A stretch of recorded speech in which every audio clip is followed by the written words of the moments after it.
এর পক্ষে কথা বলেছে, জনগণের পক্ষে কথা বলে নাই। এবং সে এই স্বৈরাচারের দোষর হিসাবে তার স্ত্রীকে অপরাজিতা হক তাকে দুইবার সে পার্লামেন্টের সদস্য বানিয়েছে সংরক্ষিত আসনে, এবং তার স্ত্রীর নামে সে পূর্বাচলে 10 কাঠা একটা প্লট নিয়েছে এবং তার নিজের নামে সে উত্তরাতে 7 কাঠা একটা প্লট নিয়েছে। এবং আপনারা এও দেখেছেন প্রত্যেকটি সাংবাদিক সম্মেলনে এই মোজাম্মেল হক বাবু স্বৈরাচারের পক্ষে জনগণের বিরুদ্ধে কথা বলে। এবং আরেকজন লোক যে শাহরিয়ার কবির, এই সে যখন আওয়ামী লীগ ক্ষমতা থাকে সে যখন দেশে থাকে, আর আওয়ামী লীগ যখন ক্ষমতা থাকে না তখন দেশের বাইরে চলে যায়।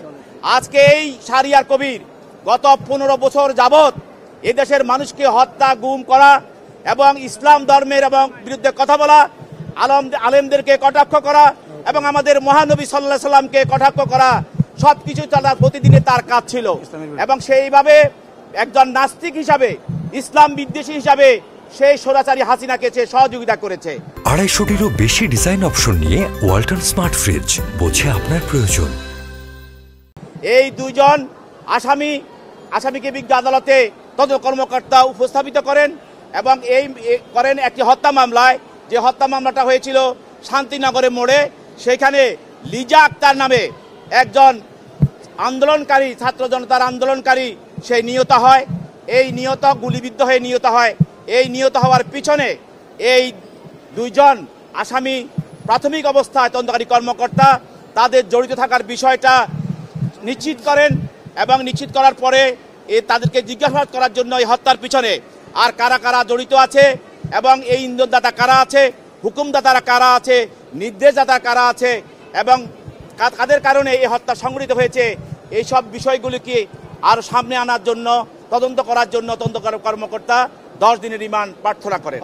আসামি পক্ষে আইনজীবীরাও সেখানে ওকালতনামা দিয়ে তাদের এই রিমান্ডের বিরুদ্ধে এবং জামিনের জন্য প্রার্থনা করেন।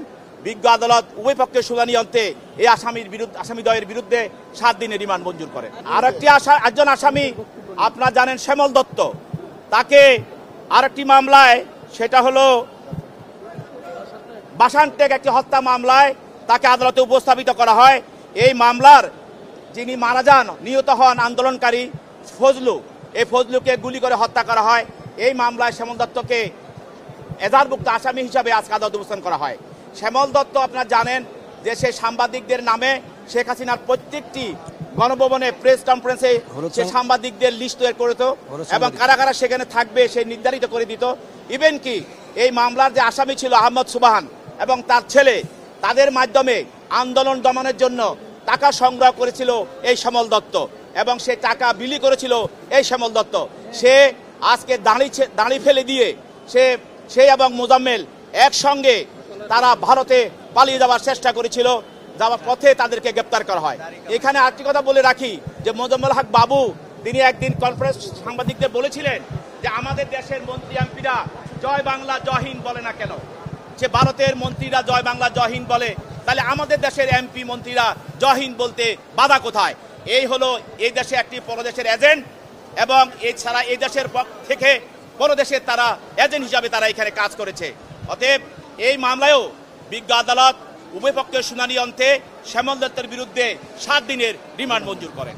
এখানে মামলার এজাহারের সঙ্গে সম্পৃক্ত এবং এই আসামিদের এজাহারের সঙ্গে সম্পৃক্ত এবং তদন্ত, আমি বলি এজাহারের সঙ্গে সম্পৃক্ত এবং যেহেতু এই আসামিরা বিভিন্ন মামলায় আসতেছে এবং আসামিদের যে ব্যাকগ্রাউন্ডগুলো, তারা এই দেশে মানুষের সঙ্গে যে কী কাজ করেছে সেগুলি আমরা জনগণের সামনে তুলে ধরছি।